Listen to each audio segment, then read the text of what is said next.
Раз берейик.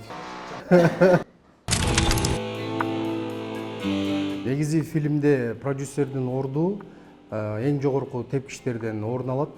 Себеп дегенде кандай кинотасма жаралбасын, ошол кинотасманын аркасындагы командалык топ, актерлук курам жана ошондой эле съемкадан кийинки процесстеги кызмат кылган адамдардын баардыгы мына ушул продюсердин көз каранды болот. Себеп дегенде продюсер баардык көйгөйдү толук түрдө фильмде чечип берүүгө милдеттүү. Биз буга чейин мисалы үчүн башка кинотасмаларыбызда кимдир бирөөлөргө же бир кандайдыр бир компанияларга же кандайдыр бир фирмалардан жардам сурап, аларды башкы демөөрчү кылып, алардан жардам сурап каржы тарткан болсок, ушул Аяч кинотасмасында СС Про студиясы өзүнүн куржунундагы акчага эч кимге көз карандысыз бул тасманы тартты.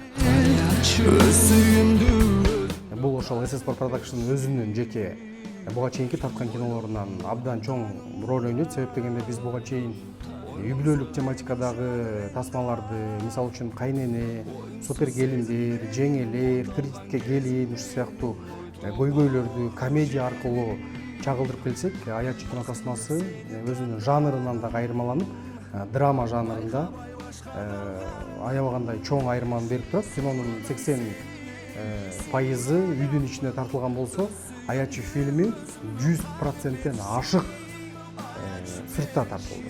Чындыгында биз үчүн абдан оор болду. Мурдагы кинолордо жыргап, бир особнякты алып алып, ошонун ичинде тиги комнатасына кирип, бул комнатасына кирип, кээде ашканасына чыгып, кээде коросуна чыгып, ошол эле жерден тамактанып, ошол эле жерге кээде съемкалык топ жатып калып, техникаларды карап, монтажерлор ошол жака жатып, бүгүнкү тарткан материалдарды бир аз монтаждап иштеген болсок, бул Аяч тасмасында биз мындайча айтканда көчөлөп жүрдүк.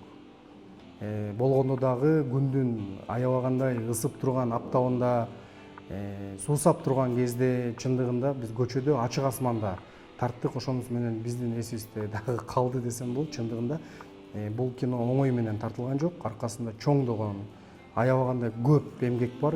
Ошол эле учурда аябагандай башка тасмаларыбызга караганда кишинин саны дагы абдан көп болду. Жалбарып жазган аябагандай жогорку деңгээлде. Мисалы үчүн башка кинолорго мисалга алып айта турган болсом бир 20-30% ушундай бир процентти көрсөтсөк башка кинолордо, бул Аяч фильмде кадимкидей 70-80%га чейин өскөнү билинди. Мисалга ала кетсем, мурдагы тасмалардын кетирген каржыга салыштырмалуу бул фильмге жеңил эле сөз менен айта турган болсом, 2 кино тасманын акчасын бир фильмге салдык деп айтсам болот да. Фильмдин бир 40-50% ушул милиция кызматкерлеринин колдоосу менен болду. Ушул биз атайын Ички иштер министрлигине кат жолдоп, министрдин уруксатын алып, бизге ушундай кээде коопсуз учурлар болот. Ошол учурларда бизге милиция кызматкерлеринин коопсуздугу үчүн бөлүп бериңиздер деп суранып, биздин суранычыбызды четке какпай, кайра тескерисинче бизди толук түрдө 100% колдошуп, бизге аябагандай чоң жардамы тийди. Мен даже ушул учурдан пайдаланып Ички иштер министрлигине дагы чоң рахматымды айтам. Андан кийин болсо кээ бир дагы кырдаалдуу съемка учурларында биз каскадерлорду колдондук. Жеке актерлордун өздөрүнө атайын дублер деп коет эмеспи?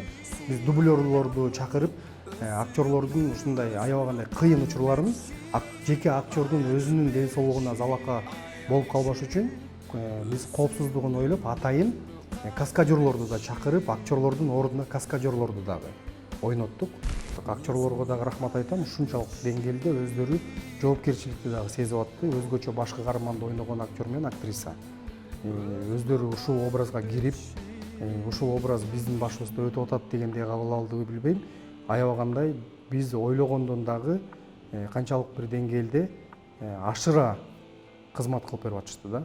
Анан бул жакта дагы мен ойлойм, режиссердун дагы профессионалдуулугу абдан чоң роль ойноду. Себеп дегенде Сапар Сайназаров буга чейин бир канча кино тасмаларда, бир канча социалдык роликтерде, бир канча клиптерде режиссерлук кызмат кылып, өзүнө көптөгөн багаж, көптөгөн опыттарды алган. Анан ошол экилүү нерселери ушул кино тасмада аябагандай чоң жетишкендик болду деп ойлойм. Чындыгында өзү дагы режиссер дагы профессионалдуу деңгээлде иштеди да. Жазаңа даярмын мен. Көбүнчө идеяны Сапар айтат да. Ушундай ой келип атат, ушундай темадагы кинолор тартсак кандай болот деп. Анан ал мага келип ушундай идеяларды айтат. Анан мен кошумчалайм ага. Анан экөөбүз отуруп алып, жана ийир отуруп түз кеңештик деп коет эмеспи КырГызда. Экөөбүз ийир отуруп алып түз кеңешебиз. Тиягынан алабыз, биягынан алабыз. Орусча айтканда мозговой штурм деп коет. Ар дайым сценарий жазардын астында мозговой штурм кылабыз. Эмне себептен бул теманы көтөрүп атабыз? Эмне себептен бул нерсени берип атабыз? Бул нерсенин коомчулукка бүгүнкү күндө канчалык деңгээлде кыргыз киносуна кереги бар деген нерселерди биринчи анализ жүргүзүп, үстүнөн иштеп, анан сценарийге отурабыз. Сценарийге отурганда сөздүн ачыгын айтканда бир 60-70% эле жазылат өзү сценарийчи. Анан дагы сценарий эртең съемка талаасына чыкканда режиссер актерлор менен иштегени дагы 20% кошулат. Кээде актерлор ойногондо ушундай идеяларды берет, кээде режиссер ошол съемка талаасында өзүнө дагы бир ойлор келип кетет. Мондай кылсам болот экен, тигиндей кылсам болот экен деп. Андан кийин актерлордун ойносу, андан кийин съемка бүткөндөн кийинки экинчи эшик деп коет. Бул монтаж, композитор. Ошол эле учурда алар дагы киного жан берет да. Чынында абдан жакшы суроо. Буга чейин өзүңөргө маалым болгондой SSPO Production студиясы жеке эле комедия жанрындагы кинолорду тартып келген болсо, бүгүнкү күндө кадимкидей жанагы илгери телевизорлордун кол менен чырк этип которчу эмес беле. Ошол сыяктуу биз жанрды, тематиканы комедиядан бөлөк жанрга котордук да. Азыркы учурда абдан чочулап турган учурубуз элге кандай өтөт. Биз канчалык деңгээлде буга чейин драма жанрындагы фильмди тартып көрбөгөндөн кийин канчалык деңгээлде элге бул кино тасма өтөт. Эл канчалык деңгээлде кабыл алат. Албетте элдин колдоосуна, элдин алкышына алынган болсо, биз үчүн бул жетишкендик. Аябагандай чоң жоопкерчиликти алып алдык. Анан ошол жоопкерчиликти дагы сезе билишибиз керек да.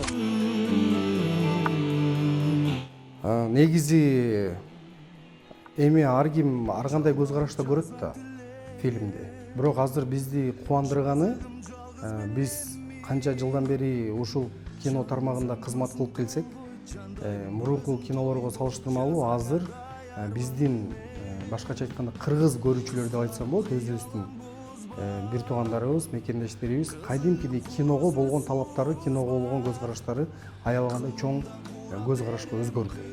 Ошондуктан элдин талабына жараша ушундай тематикадагы тасмаларды биз тартканга аракет кылып баштадык. Мурда кинолорубуздун баары эле өзүңөргө белгилүү болгондой комедия жанрындагы бүткүл эле кино тасмалар комедия жанрында болчу. Элдердин баары комедия киного көнүп калган биздин көрүүчүлөр. Азыр кадимкидей көз караштар өзгөрдү. Киного болгон суроо талаптар да ошончолук көп. Ошого жараша тасмалар тартылып атат. Ал эми Аячы кино тасмасынын эртеңки элге болгон көз карашы бул элдин өзүнө жараша болот деп ойлойм. Себеп дегенде мен азыр түзмө-түз айта албайм. Элдердин баардыгы бир тараптуу кабыл алат деп. Ар ким өзүнө жараша кабыл алат. Жалпыңыздарды Аячы кино тасмасына чакырабыз. Келиңиздер, көрүңүздөр. Сөзсүз түрдө өзүңүздөрдүн оюңуздарды биздин дарекке айтыңыздар. Aячы, суранам сенен, суранамын, өз сүйүмдү